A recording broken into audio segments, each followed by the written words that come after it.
Pemirsa, meski permintaan masyarakat cukup banyak, rumah vertikal belum bisa diwujudkan di Bali.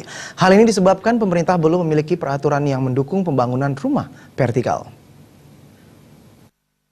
Permintaan masyarakat untuk rumah vertikal memang cukup banyak di Bali. Namun menurut pengamat properti Eko Budi Cahyono, rumah vertikal belum bisa diwujudkan di Bali karena pemerintah belum memiliki peraturannya. Rumah vertikal itu karena di Bali ini memang ada awik-awik yang dibuat oleh dari elemen masyarakat yang paling bawah seperti pendesa atau di bawahnya itu dia mempunyai aturan-aturan khusus. Nah akibatnya itu sinkronisasi masa regulasi ini agak sulit. Akibatnya di Bali nggak bisa karena nggak ada aturan yang mendukung rumah vertikal di sini.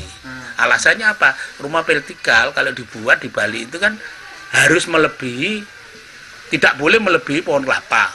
Budi Cahyono menambahkan pembangunan hunian vertikal bisa sangat membantu masyarakat berpenghasilan rendah memiliki hunian karena harganya terjangkau.